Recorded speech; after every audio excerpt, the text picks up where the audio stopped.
Agama itu bukan tujuan. Agama itu jalan untuk mencapai tujuan. Fa ammal ladina syaku fa finnar lahum fiha zafirun wasahikun. Dan orang-orang yang celaka tempatnya adalah neraka. Dan di dalam neraka itu dia menarik dan mengeluarkan nafas. Itu Quran. Jadi kalau penderitaan hidup itu bukan takdir, itu akibat dari kesalahan kita memilih jalan hidup. Nah, jadi kalian tuh memang luar biasa. Baca ayat manapun, surat manapun, tenang. Jadi sebetulnya manusia itu punya sayap apa tidak?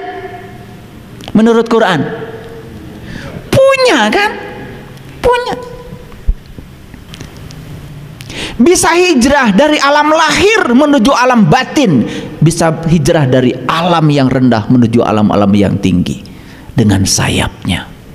Jadi sayap di situ jelas melambangkan lambang kecepatan.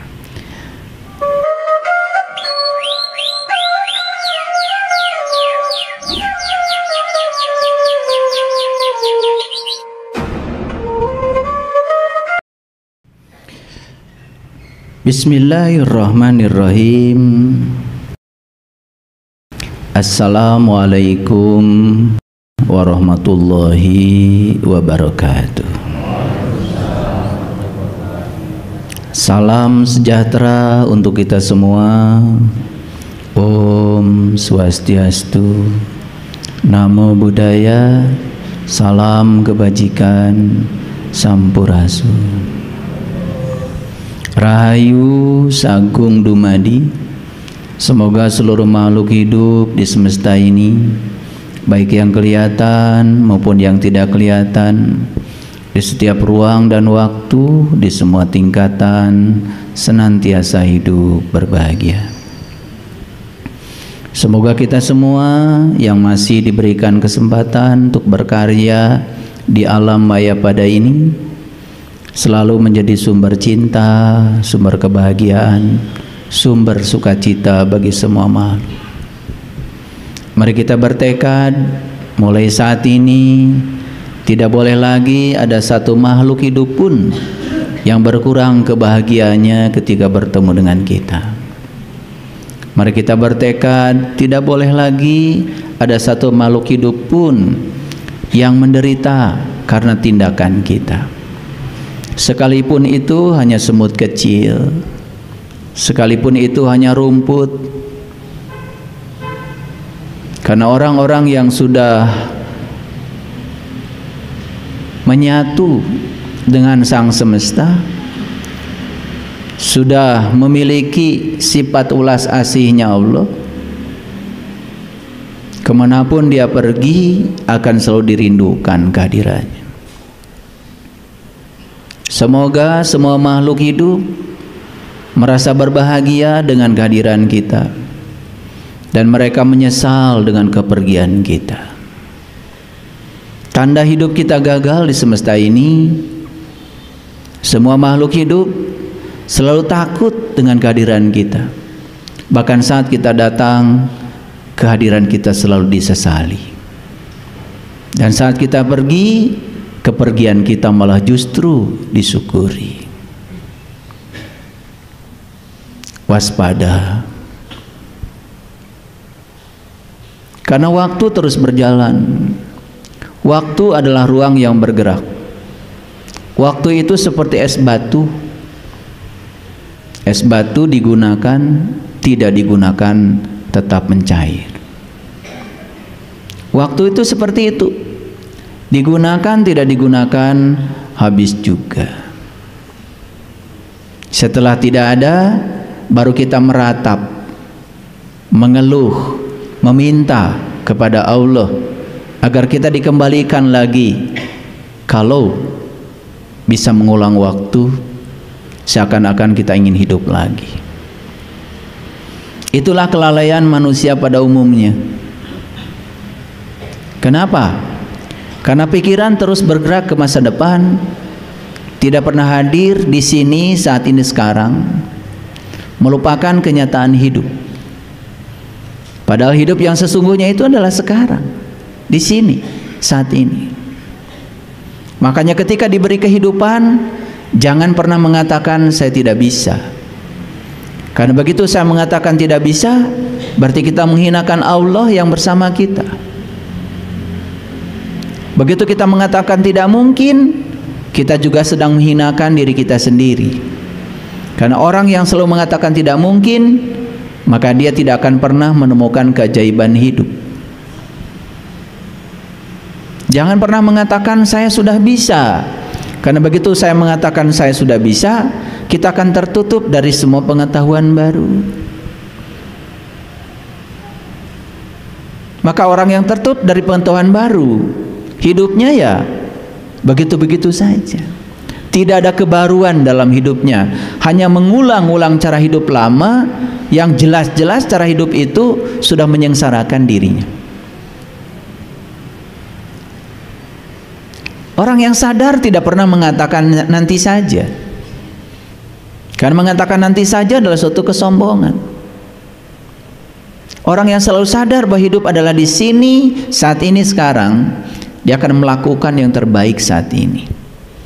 Tidak usah melakukan yang sempurna, karena kesempurnaan itu tidak ada. Kesempurnaan itu hanya ilusi pikiran orang-orang yang ambisi dengan pikirannya.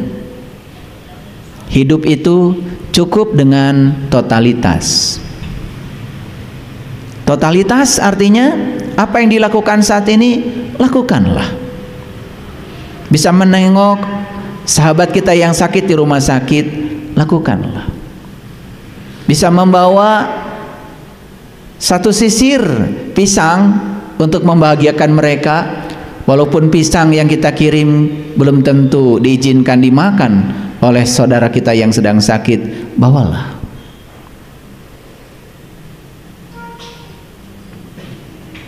Itu yang sering kita lupakan, dan kita melupakan saat ini, dan terus menerus ya pikiran dibawa ke masa depan. Akibatnya hidup penuh dengan kecemasan.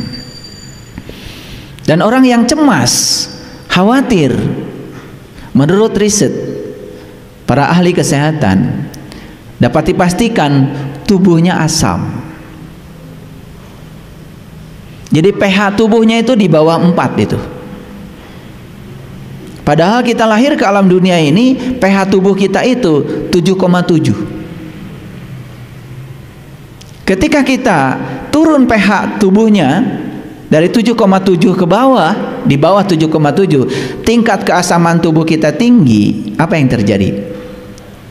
Segala potensi penyakit dalam diri muncul. Setiap orang itu punya, secara genetika mungkin mewarisi yang namanya kanker. Tetapi kanker itu seperti tanaman, kalau disirami tumbuh, kalau tidak disirami tidak akan tumbuh. Kenapa kanker kok tumbuh pada tubuh seseorang? Karena tubuhnya asam, karena dia menyirami untuk tumbuhnya itu. Makanya di usia muda tubuh ini sudah tidak menjadi kendaraan yang hebat, padahal sang penumpang yang di dalam, sang jiwa kita, belum pernah diantarkan kemana-mana oleh kendaraan ini. Setelah kehilangan kendaraan ini, baru merengek-rengek kepada Allah, minta dikembalikan lagi ke dunia. Begitu cerita manusia sombong dalam Al-Quran. Oleh karena itu,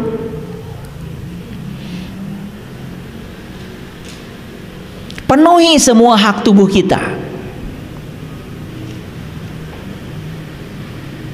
Segala makanan sebetulnya nggak masalah kalau dikonsumsi dengan seimbang. Menjadi masalah kalau dikonsumsi secara berlebihan. Makan nasi nggak apa-apa, karena ternyata di nasi itu ada yang namanya karbohidrat kompleks, bukan sukrosa, tapi amilase. Asal porsinya cukup, tidak mungkin seseorang mengalami diabetes.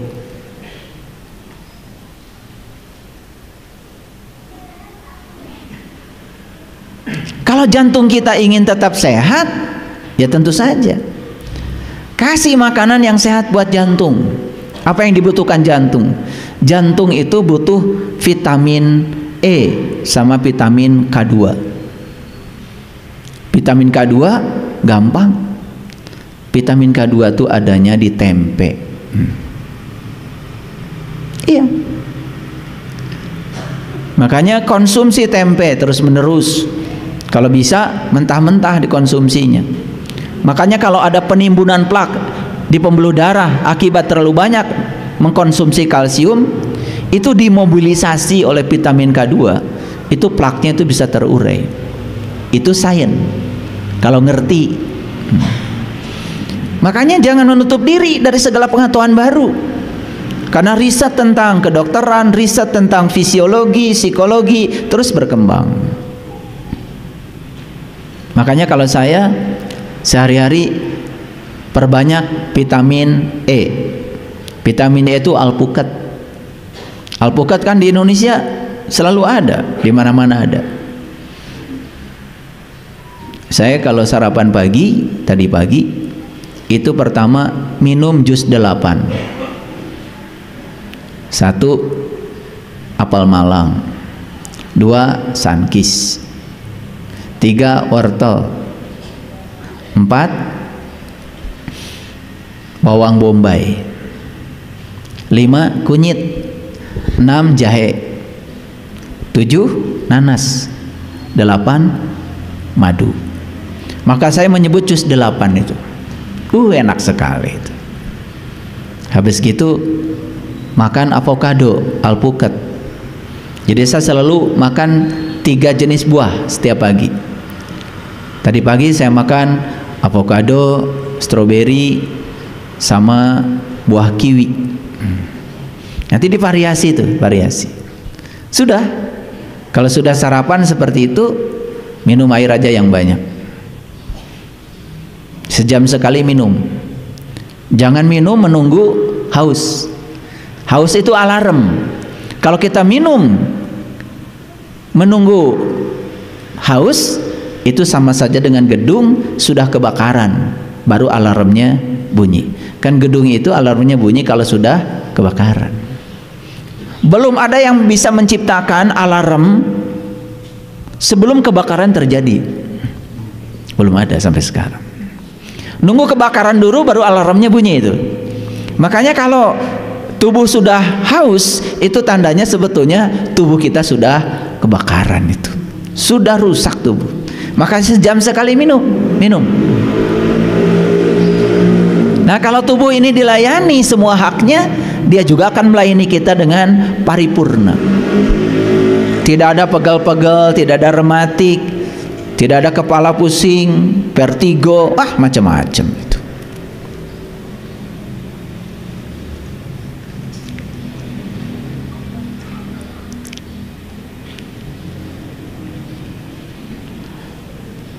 Jika perlu kita harus mengkonsumsi namanya probiotik. Probiotik itu adalah makanan dan minuman yang difermentasi. Gampang kok bikin probiotik. Sudah bisa. Beli nanas 1. Wah, ini ilmu mahal, harusnya bayar ini. Nanasnya usahakan nanas yang banyak airnya tuh. Nanas Subang, bagus, keren. Nanas Subang itu keren sekali untuk fermentasi. Potong-potong tuh. Kalau bisa bonggolnya jangan dibuang. Siapkan wadah yang bisa menampung air 2 liter. 1 nanas masukkan pada air 2 liter itu. Setelah itu potong-potong aja. Di kulitnya dibuang dulu. Setelah itu masukkan jeruk nipis 10 aja. Perasan jeruk nipis. Kasih madu secukupnya sesuai selera. Tutup itu yang rapat. 2 hari kita sudah panen itu. Namanya probiotik. Wah, itu enak sekali. Itu booster itu, sumber energi. Di situ terjadi fermentasi. Itu penting buat kesehatan usus kita. Karena kalau usus sudah sehat, seluruh tubuh akan sehat. Itu namanya pengobatan holistik. Jadi semua orang yang banyak penyakit itu ususnya nggak beres itu. Makanya bereskan dengan itu. Tambah lagi susu yang difermentasi, namanya kefir. Minum itu aja cukup. Aduh, seharian itu nggak lelah-lelah itu. Saya ngajar dari jam 7 sampai jam 6 pagi, jam 6 sore, ya. 4 mata kuliah. Rata-rata 3 SKS. Ada yang 4 SKS. Jam 7 mulai, jam 6 baru keluar dari ruangan. Hanya terselang sholat aja. Nggak ada lelahnya. Ya. Nah, ini pengajian urusan kesehatan juga diajarkan itu. Karena apa? Kalau tubuh fisik ini sudah ambruk sebelum jiwa kita diantarkan, itu namanya kita tidak bersyukur. Karena begitu kita kehilangan tubuh ini, ya Allah, tidak ada lagi cara buat jiwa mencapai Allah kecuali saat dia punya tubuh ini. Maka tubuh ini kendaraan yang paling hebat. Nah, di kendaraan ini jangan lupa, ya, di kendaraan ini ada supirnya, yaitu pikiran kita. Ada penumpangnya, yaitu jiwa kita. Nah, kalau ini kendaraan, ada supir, ada penumpang. Awas, supir ini yang bernama pikiran jangan dibiarkan nyupir tanpa izin dari penumpangnya. Nah, ini masalahnya, si supir ini ugal-ugalan tiap hari. Dia pergi kemana-mana hanya selera dirinya. Bahkan sang jiwa tidak pernah ditanya minta diantarkan kemana. Sudah gitu si supir ini tidak pernah bisa membaca petunjuk jalan. Jadi sering ke jurang itu nyungsep. Nah, petunjuk jalan namanya kitab suci. Nah, kitab suci tidak bisa dibaca oleh orang sembarangan. Oleh karena itu kita harus punya penuntun jalan. Jadi kalau petunjuk jalannya sudah ada, kitab suci, penuntun jalannya juga sudah ada, orang yang ahli membaca petunjuk di kitab suci, tidak akan salah ketika kita melakukan perjalanan. Dan otomatis jalannya harus terpelihara dengan baik. Itulah agama. Jadi agama itu jalan sebetulnya. Agama itu bukan tujuan. Agama itu jalan untuk mencapai tujuan. Makanya di agama ada kitab suci. Kitab suci dibawa oleh para rasul. Nah, para rasul itu disebut penuntun jalan. Kitab suci disebut petunjuk jalan. Sayang, kitab suci sebagai petunjuk jalan itu selama ini hanya dibaca berulang-ulang tanpa diambil petunjuknya apa. Padahal sudah jelas pesan kitab suci kita, terutama Al-Quran, Quran surat. Tidak ada kitab suci yang nama-namanya itu pakai surat.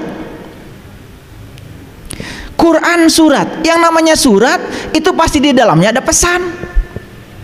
Pesan dari siapa? Pesan dari Dia sang pencipta untuk kita yang diciptakan, supaya kita bisa menangkap surat yang dikirim beliau itu, supaya hidup kita tidak menderita, tidak sengsara, agar hidup kita menakjubkan. Jadi kalau penderitaan hidup itu bukan takdir, itu akibat dari kesalahan kita memilih jalan hidup. Nah, oleh karena itu, maka hari ini kita akan berbicara sesuatu yang besar dan luar biasa, yaitu jika hidup hanya untuk diterima orang lain, maka kita akan mati saat kita ditolak. Kan sebetulnya yang terjadi dalam kehidupan kita selama ini, mohon maaf, kita lebih banyak hidup kita itu demi untuk menyenangkan orang lain, sampai kita mengorbankan kemerdekaan kita sendiri agar dipandang baik oleh orang lain. Bukankah itu berpura-pura? Bukankah itu yang disebut dengan kemunafikan hidup? Lalu sepanjang kita hidup seperti itu, maka sepanjang itu pula kita tidak akan pernah menemukan diri kita sendiri. Padahal tujuan kelahiran kita ke semesta ini sebetulnya untuk menemukan diri kita sendiri, agar kita bisa menjadi diri kita sendiri. Itu yang disebut dengan kemerdekaan. Setelah selesai kajian ini, mari kita jujur, introspeksi diri. Sekian lama hidup kita di dunia, ternyata hidup kita hanya berpura-pura baik agar dipandang baik oleh orang lain, dan kita mengorbankan diri kita sendiri. Bahkan, mohon maaf, urusan beragama pun kita ngikuti saja kebanyakan orang.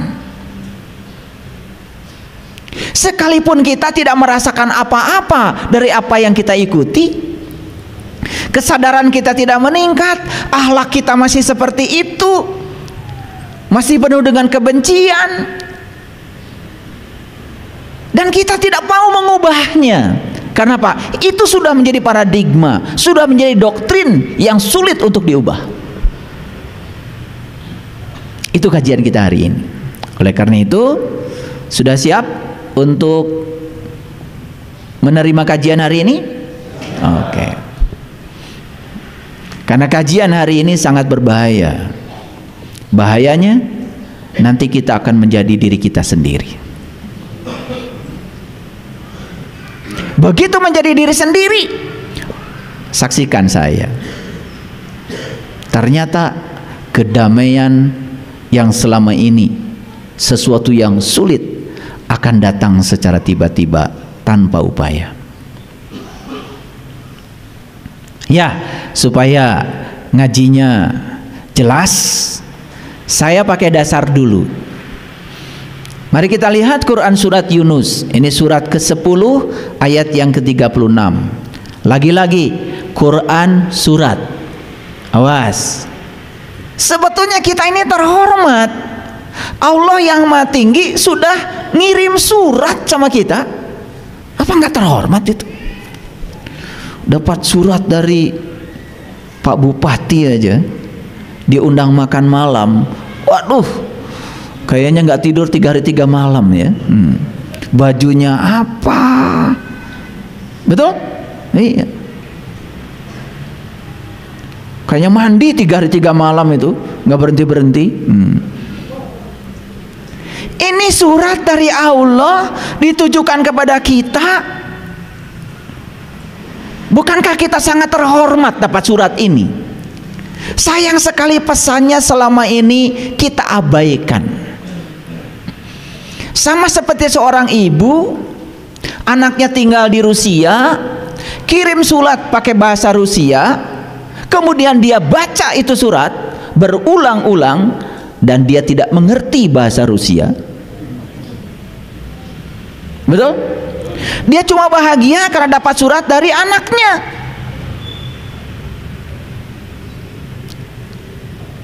Sehari dia baca 3 kali itu surat, dan dikasih tahu kepada tetangganya, saya dapat surat dari anak saya, saya dapat surat dari anak saya. Begitu tetangganya nanya, isinya apa ibu? Teuing. Bahasa apa ibu? Bahasa Rusia. Kebetulan anaknya tinggal di sana. Karena nggak ngerti, tenang aja. Sama seperti kita, baca kitab suci tiap hari, tenang. Karena tidak mengerti, tenang, adem. Betul nggak? Lah iya, beda dengan saya. Baca kitab suci itu, waduh, saya gerah selalu, berdetak jantung saya itu, karena saya ngerti bahasanya maksudnya. Jadi kalian tuh memang luar biasa. baca ayat manapun, surat manapun, tenang. Luar biasa. Jadi sama seperti ibu tadi, terima surat dari Rusia itu dari anaknya, tenang. Begitu ada tetangganya tahu bahasa Rusia, dibantu diterjemahkan, ternyata isinya itu baru saja anaknya mengalami kecelakaan dan sekarang sedang berbaring di rumah sakit, kakinya harus diamputasi. Wah, beritanya semua yang menyeramkan. Setelah mengerti, baru jantungnya berdebar-debar.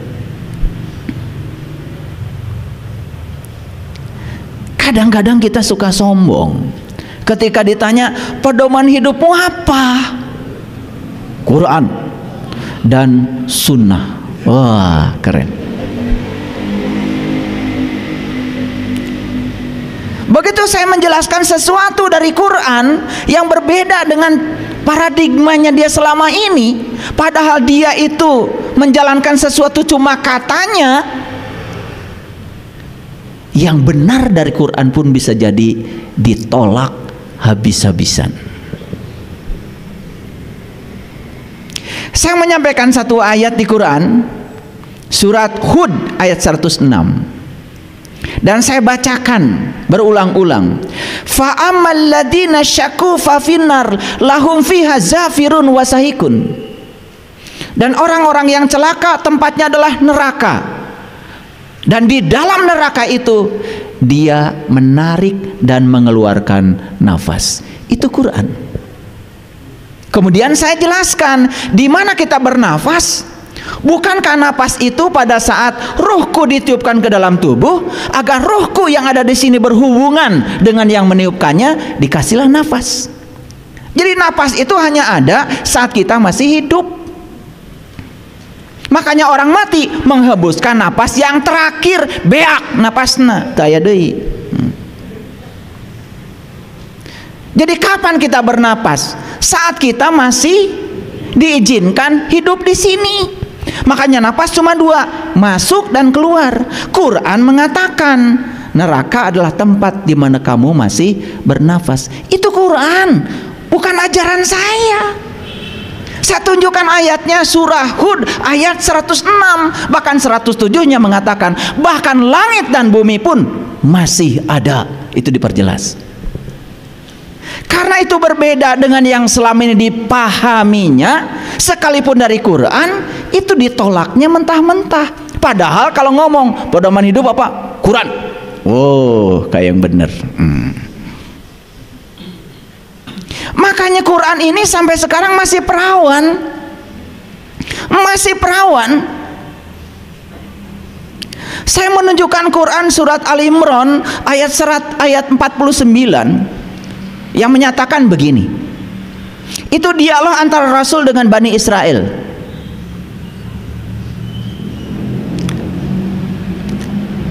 Wa rasulan ila Bani Israel, itu bunyi ayatnya. Dan Rasul bertemu dengan Bani Israel. Bani Israel itu, Bani itu orang, Israel itu berjalan, El itu Tuhan. Bani Israel itu orang yang berjalan menuju Tuhan.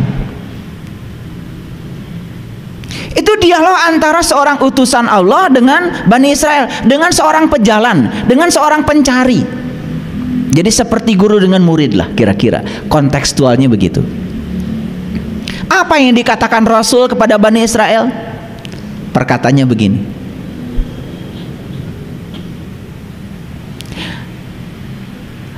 Aku akan menunjukkan tanda Tuhanku kepadamu.